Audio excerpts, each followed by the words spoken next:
ሰላም እንዴት አላችሁ? ውድ ሀገሬ ህዝቦች፣ ዛሬ የተለያዩ መረጃዎችን በሰዓት ይዤላችሁ መጥቻለሁ። በርካቶችን በአዲስ አበባ ውስጥ የቤት ባለቤት ያደርጋል የተባለው ጉዳይ ውሃ በልቶታል። ምንድነው ምክንያቱ? መረጃውስ የሚለውን አጠር አድርጌ አምጥቼላችኋለሁ። በተጨማሪም የኢትዮጵያን ጀግንነት፣ የህዝቦቿን የመሪዎቿን ጥንካሬና አንደኛነት በትናንትናው ማታ ዕለት ተሰምቷል። ዶናልድ ትራምፕ ምን ተናገሩ የሚለውንም ትሰሙታላችሁ። በመቀጠል በሀገራችን እድሜ ጠገብና ታላቅ የነበረው ሆቴልም መሸጡ ተሰምቷል። ሆቴሉ የት ነው? የት ይገኛል? ማን ገዛው?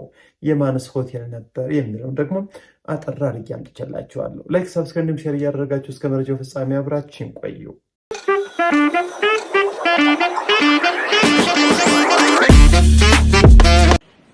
And you have a very strong leader in the president, and I hear you have a strong leader in Ethiopia too. I don't know him as well as I know you, but he's a strong guy, and I'm going to try bringing the two of you together, see if we can make a deal.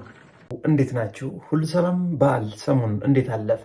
ዛሬ እጅግ በጣም ወሳኝ ሰበር መረጃዎች መጥተዋል። እነሱም ነግራችኋለሁ። ለኢትዮጵያውያን እጅግ በጣም አስደሳች የሆነ መረጃ በመጀመሪያ ደረጃ ይዤላችሁ ከች ብያለሁ። ይህ መረጃ ምንድን ነው? እንግዲህ ኢትዮጵያውያንን ህዝቦቿን መሪዎቿን እጅግ በጣም ታላቅ ኩራት ታላቅ ብስራት የሚሰጥ ነው ያስብላል። አንድነታችንም የሚያጠነክር እጅግ በጣም ታላቅ ኩራትም በዓለም አቀፍ ደረጃ እንግዲህ የአሜሪካን መሪ የሆኑት ዶናልድ ትራምፕ ስለ ኢትዮጵያ ታላቅነት ስለ ኢትዮጵያ ጥንካሬ እንግዲህ በትናንትናው ዕለት ተናግሯል። ታዲያ ለኢትዮጵያ ጠንካራ መሪ እንዳለ በኢትዮጵያ ጠንካራ መሪ እንዳለ ሰምቻለሁ። ይሁንና አንተን እንደማውቀው እሱን አላውቀውም፣ ነገር ግን ጠንካራ ሰው ነው፣ ሁላችሁም ለማገናኘት እሞክራለሁ ሲሉ ለግብፅ አቻቸው አልሲሲ ፕሬዚዳንት እንግዲህ ዶናልድ ትራምፕ በትናንትናው ዕለት ተናግረዋል። ለበርካቶችም እንግዲህ እጅግ በጣም አሳዛኝ ብለውታል። ምክንያቱም ግድቡ የተሰራበት ዋናውና ትልቅ ወጪ የሆነው ከአሜሪካ እንደሆነ ሲገልጹ ነው የተሰሙት። ነገር ግን ይህ ሁኔታ ትክክለኛና ከአሜሪካ ምንም አይነት ድጋፍ ሳይገኝ በህዝቦቿም እንግዲህ ባላት ኢትዮጵያ እጅግ በጣም ሰፊ ጊዜያትን ወስዳ አቅሞቿን አደራጅታ በመስራቷ እንግዲህ ግድቡ ተጠናቋል። ይሁን እንጂ የአሜሪካው ፕሬዚዳንት አሁንም በተደጋጋሚ ሰዓት ሲናገሩ ተሰምተዋል። ይሁን እንጂ አሁን ግን በታላቅነት ኢትዮጵያን ከፍ ማድረጋቸውን የተሰማው ኢትዮጵያ ታላቅ መሪ አላት፣ እጅግ በጣም ጠንካራ ሰው ማለታቸውን የተሰማው የአሜሪካው ፕሬዚዳንት ዶናልድ ትራምፕ የኢትዮጵያ ጠቅላይ ሚኒስትር አብይ አህመድ ዶክተርና የግብፅን ፕሬዚዳንት አብዱልፈታህ አልሲሲን ማገናኘት እንደሚፈልጉ የገለጹ ሲሆን ትራምፕ ሁለቱን መሪዎች ማገናኘት የሚፈልጉት ደግሞ በታላቁ የኢትዮጵያ ህዳሴ ግድብ ዙሪያ ኢትዮጵያና ግብፅ መካከል የተፈጠረው ውዝግብ የሚፈታ ስምምነትን ለማበጀት እንደሆነ ገልጿል።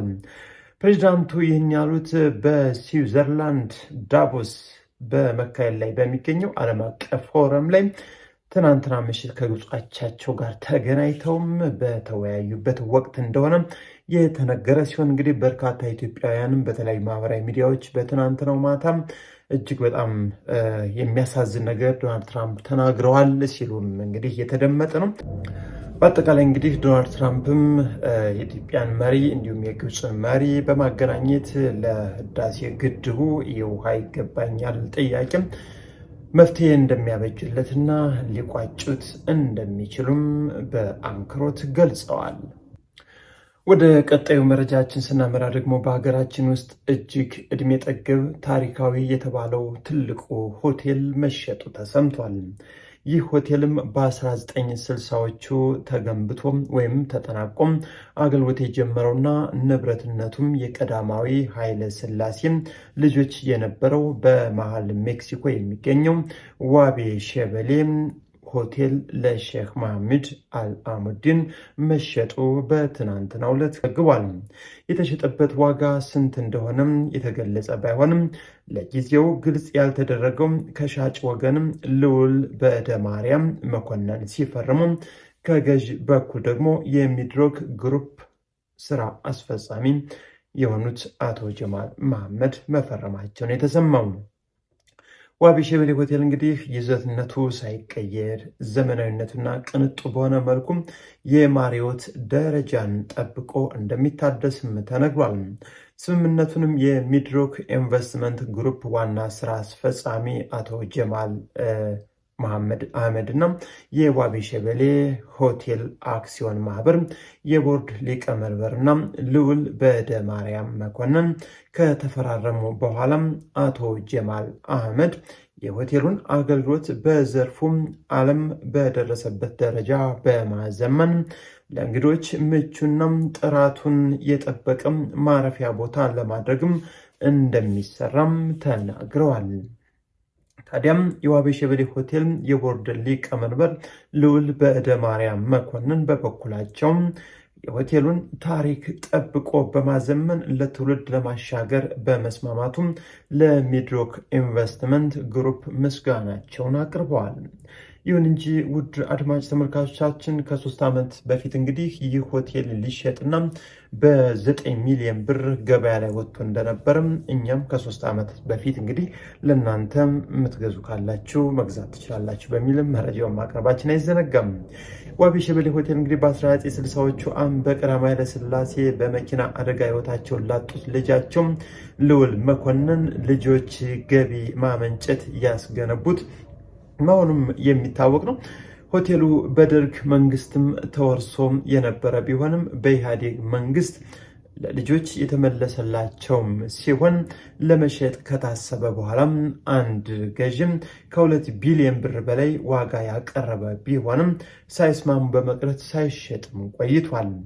ለኮሪደር ልማት የተወሰነ ቦታ በመውሰዱም ዋጋውም የቀነሰ ቢሆንም ከግል ባንኮች አንዱ ሊገዛ ጫፍ ደርሶ የነበረ ቢሆንም ለባንክ አገልግሎት እንደሚያውለው ሲታወቅ ሽያጩ መፍረሱ ታውቋል።